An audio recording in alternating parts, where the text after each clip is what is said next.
बिस्मिल्लाहिर रहमानिर रहीम। शुरू करছি মহান আল্লাহ তাআলার নামে। রেসপেক্টেড গার্ডিয়ানস এন্ড স্টুডেন্ট, আসসালামু আলাইকুম। আবারও তোমাদের সামনে ফিরে আসলাম। Welcome to my channel teaching method with Sathi miss. Last ক্লাসে আমরা স্বাভাবিক সংখ্যা ও ভগ্নাংশের পুরো চ্যাপ্টারটা ভালো করে ডিসক্রাইব করে অনুশীলনী 1.1 সলভ করেছিলাম। আজকে স্বাভাবিক সংখ্যা ও ভগ্নাংশের একটি গুরুত্বপূর্ণ সৃজনশীল প্রশ্ন উত্তর সলভ করব। খুবই একটা ইম্পর্টেন্ট ক্রিয়েটিভ কোশ্চেন, আমি নিজে এটা বানিয়েছি, তারপর সেটা সলভ করব। সো চলো let's go start today's class.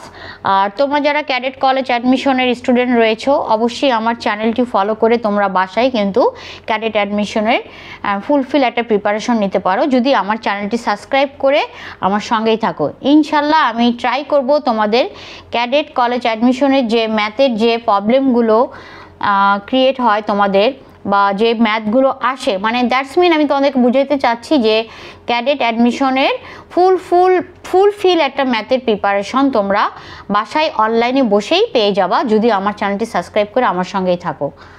ওকে, চলো ক্রিয়েটিভ কোশ্চেনটা সলভ করি। This is the question. 5, 7, 8, 9, 6, 5, 4, 2, 3, 8, 7, 4, 5 একটি অঙ্কে প্রকাশিত সংখ্যা। ক নম্বরে আমি দিয়েছি 5 বিলিয়নে কত কোটি। খ নম্বরে সংখ্যাটি দেশীয় ও আন্তর্জাতিক উভয় রীতিতে প্রকাশ করো।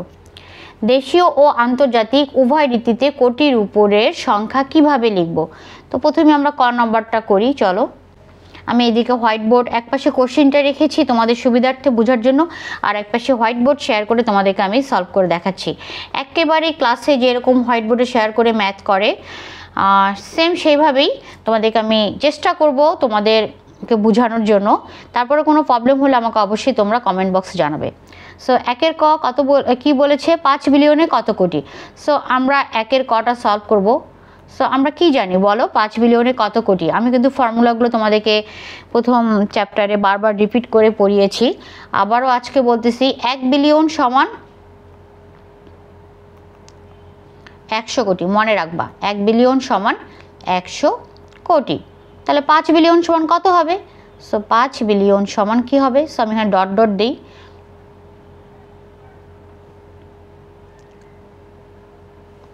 সো 5 বিলিয়ন সমান, দিস ইজ ইউনিটারি মেথড। একের বেশি হলে কি হয়ে যাবে? গুণ হয়ে যাবে, বা ঐকিক নিয়ম। একের বেশি হলে কি হয়ে যায়? গুণ হয়ে যায়। আর ইংলিশ ভার্সনে বলে unitary method, that's mean 1 more than, so multiply. So 5 into 5 into 100, so 5 into 100, so 500 কোটি, that's mean 500 crore। That's it, easily আমরা এটা 1 মার্ক পেয়ে গেলাম সলভ করলে। নাও খ, সংখ্যাটি দেশীয় ও আন্তর্জাতিক উভয় রীতিতে প্রকাশ করো। দ্যাটস মিন আমাকে দেশীয় এবং আন্তর্জাতিক দুটাতেই এটাকে এক্সপ্রেস করতে হবে। ওকে, সো এই যে এখানে দেখো সংখ্যাটি, ঘরটা দেখো, এই যে 4 একক, দশক, শতক, একক, দশক, শতক, হাজার, লক্ষ, কোটি। ঘরটা এইভাবে আমরা অ্যারেঞ্জ করে নিব। হাজারের ঘরে কি থাকবে? হাজার, অযুত। হাজারের ঘরে থাকতেছে কি দেখো? হাজার, অযুত। লক্ষ, লক্ষ, নিযুত। লক্ষের ঘরে লক্ষ, নিযুত। তারপর কি? কোটি। তাহলে দেখো একক, দশক, শতক, হাজার। হাজারের ঘরে হাজারই থাকতেছে। হ্যাঁ, লক্ষটা হচ্ছে আমার মিলিয়ন, লক্ষ হয়ে যাচ্ছে আমার মিলিয়ন, আর কোটি হয়ে যাচ্ছে আমার বিলিয়ন। ঠিক আছে? সো এককের ঘরে 5, দশকের ঘরে 4, শতকের ঘরে 7, হাজার, দ্যাটস মিন হাজারের ঘরে আমার হবে 8। কোশ্চিনটা দেখিও, হাজারের ঘরে হচ্ছে 8, অযুতের ঘরে পড়তেছে 3, লক্ষর ঘরে 2, নিযুতের ঘরে 4। তারপর তোমার আবার কোটি। সো দেশীয় রীতিতে কোটি, কোটির ঘরে আমার দেখো এই যেখানে মিলিয়ন, এখান থেকে আবার আমি কাউন্ট করব। একক, দশক, শতক, হাজার, অযুত, লক্ষ। ঠিক আছে? তাহলে আমি এটা কি পাচ্ছি, এটা সলভিংটা আমি পাচ্ছি হচ্ছে দেশীয় রীতিতে। এই যে এখানে 5 লক্ষ ক্ষয়ে পাচ্ছি আমি 5,78,000।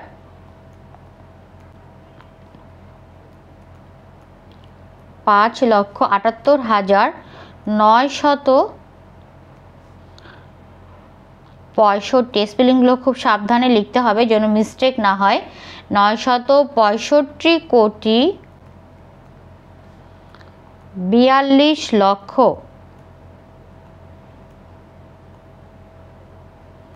38,000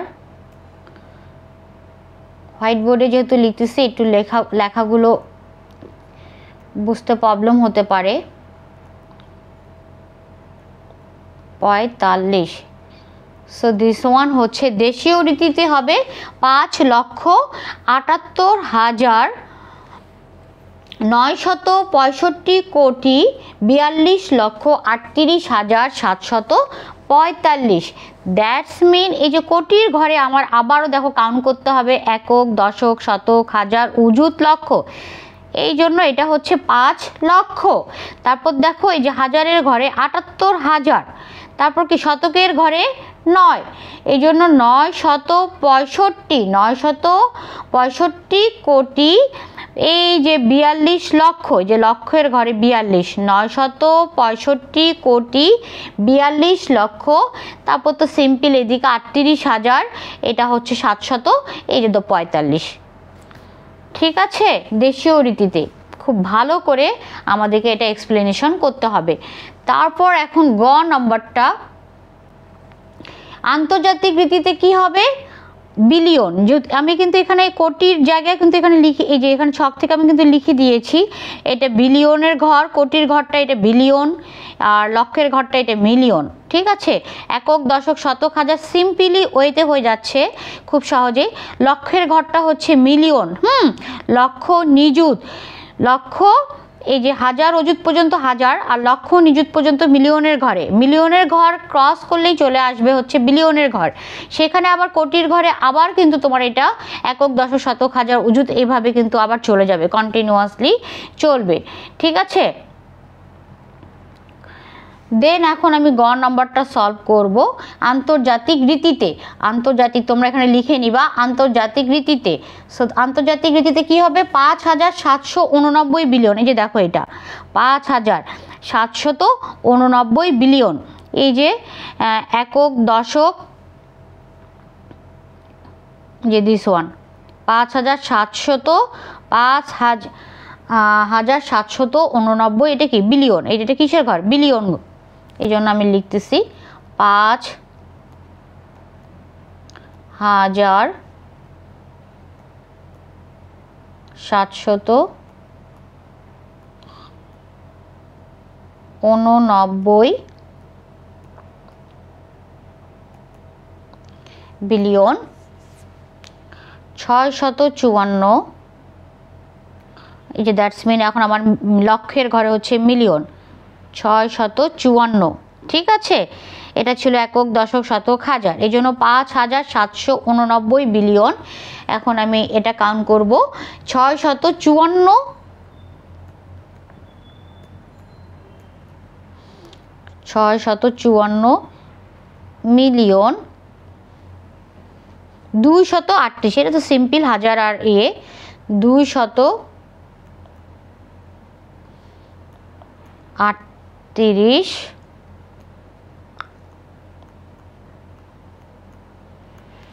হাজার 745।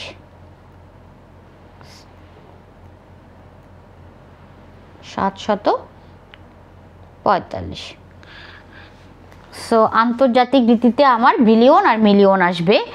মিলিয়ন হবে লক্ষের ঘরে আর কোটির জায়গায় বিলিয়ন আসবে। এই তো দ্যাটস ইট। এইভাবে আমি ইজিলি সলভ করতে পারবো খ আর গ। তো সুন্দর একটা ক্রিয়েটিভ কোশ্চেন সলভ হয়ে গেল, তাই না? এখন আমরা নেক্সট আরেকটা ক্রিয়েটিভ কোশ্চেন সলভ করি, চলো। যে আমি এখানে অ্যান্সারগুলো এর তোমাদেরকে শেয়ার করতেছি। দেখো দেশীয় রীতিতে যে এভাবে লিখতে হবে 5,78,965 কোটি 42,38,745। আন্তর্জাতিক রীতিতে 5,789 বিলিয়ন 654,238,745। ঠিক আছে, আমি হোয়াইট বোর্ডও তোমাদেরকে দেখালাম, আবার আমি যে নোটটা করেছি সেটা তোমাদেরকে আবার শেয়ার করলাম। এখন আমি 2 নম্বর কোশ্চেনে চলে যাই। এই যে দিস ওয়ান, 2 নম্বর কোশ্চেনটা কি, 8, 9, 6, 0 4টি অঙ্ক। 8 ক নম্বরে বলেছি 9, 8, 0, 6 সংখ্যাটিকে বিপরীতভাবে সাজিয়ে খাতায় লিখো। তো বিপরীতভাবে সাজিয়ে খাতায় লিখলে কি হবে, জাস্ট উল্টোভাবে আমি লিখব। তো উল্টোভাবে লিখলে কি লিখব, 6, 0, 8, 9, 0, 6 তো আর লেখা যায় না, তাই না? এই জন্য কি 6, 0, 8, 9। এখন এটা কথায় লিখবো, খুবই সহজ, একক দশক শতক হাজার। সো 6,089। 89 বানান খুব কেয়ারফুলি লিখো, তাহলে মিস্টেক হবে না। বিপরীতভাবে সাজিয়ে লিখো, দ্যাটস মিন 8, 9, 0, 6। সো 0, 6 এইভাবে তো লেখা যায় না, যায়? এই জন্য হবে কি আমাদের 6, 6 তারপর 0, তারপর আমি যদি এটাকে উল্টোভাবে সাজাই তাহলে কি ছিল আমার কত 8, 9। সো এখানে আমার হয়ে যাবে তখন 9, 8, 0, 6কে 98 ছিল, তো 98কে উল্টোভাবে লিখলে কি হবে 8, 9। তাহলে এটা কথায় লিখলে কি হবে 6,089। দ্যাটস ইট, আমাদের 2 এর ক সলভ হয়ে গেল। এখন আমি চলে যাব খ। 8, 9, 6, 0 অঙ্কগুলো দ্বারা গঠিত বৃহত্তম ও ক্ষুদ্রতম সংখ্যার সমষ্টি নির্ণয় করি এবং সমষ্টিকে কথায় লিখি। খুবই সহজ একটা অঙ্ক, এটাকে আমি বৃহত্তম আর ক্ষুদ্রতমতে সাজাবো। 8, 9, 6, 0 দ্যাটস মিন 89,060। সো ম্যাথটা হচ্ছে আমার খ নম্বর, 9,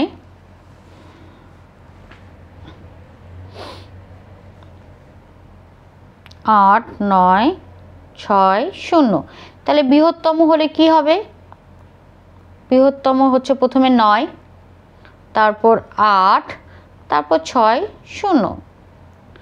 আর ক্ষুদ্রতম কি হবে, খুবই সহজ,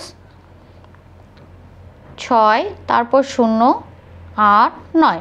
এখন আবার বলেছে কি এটাকে সমষ্টি নির্ণয় করো। সমষ্টি মানে আমাকে যোগ করতে হবে, তো যোগ করলে কত হবে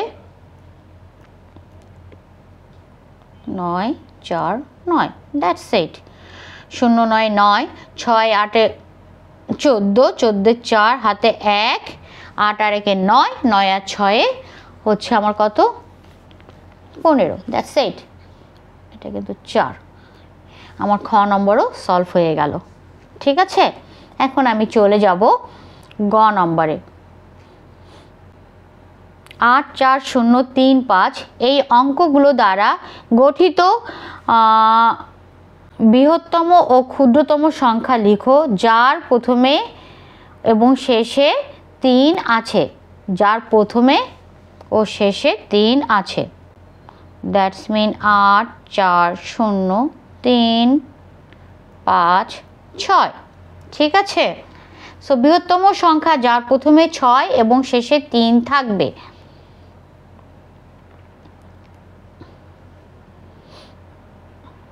আমি প্রথমে বৃহত্তমটা অ্যারেঞ্জ করি। বৃহত্তম সংখ্যা যার প্রথমে 6 এবং শেষে 3 থাকবে, তো বৃহত্তম সংখ্যাটা কি হবে, আমি তোমাদেরকে খুব সুন্দর করে এটাকে ডিসক্রাইব করি। দেখো বৃহত্তম আমি যখন লিখব তখন 8, 8-এর পর আসবে 6, 6-এর পর 5, তারপর 4, তারপর 3, তারপর 0।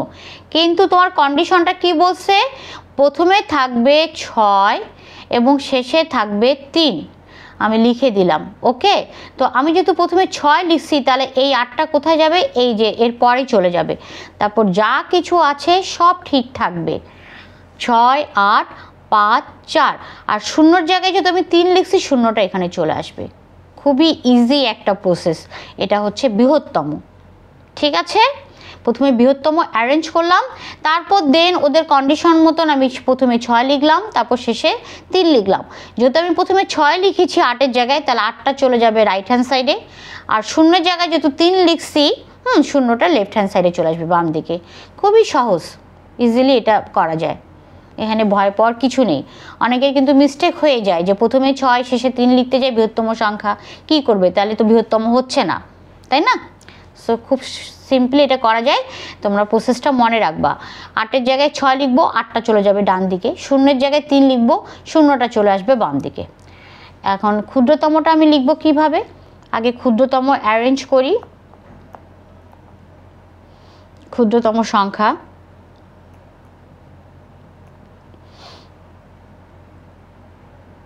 প্রথমে 3, তারপর 0, ক্ষুদ্রতম অ্যারেঞ্জ করতেছি 4, 5, 6, 8। এই তো কি বলছে প্রথমে 6, ওকে ফাইন, আমি প্রথমে 6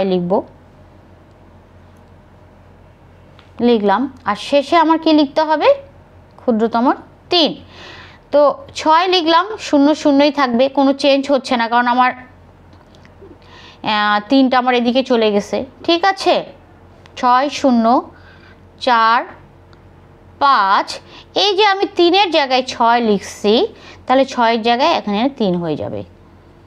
3-এর জায়গায় যেহেতু 6 0 4 5, ও না 8-এর জায়গায় 3 লিখছি, 8টা আমার এখানে চলে আসবে। 8-এর জায়গায় 3 লিখছি, তাহলে 8টা আমার বাম দিকে চলে আসবে, ঠিক আছে।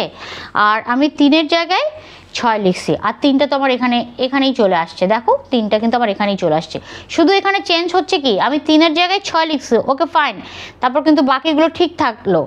তো তোমরা কিন্তু বলতে পারতা যে মিস যেহেতু আমি 3-এর জায়গায় 6 লিখছি, 3 তাহলে ডান দিকে চলে আসবে, কিন্তু না, কেন আসবে না, কারণ আমি আবার এই 3টা কিন্তু আবার আমি এই যে এখানে শেষে লিখছি, যেহেতু কন্ডিশনটা কি প্রথমে 6 এবং শেষে 3, এই যে 3টা কিন্তু আমি প্রথমে লিখছি, প্রথমে 6 এবং শেষে কিন্তু 3 আমি লিখে ফেলছি, তাহলে তো আর 3 এখানে আসবে না।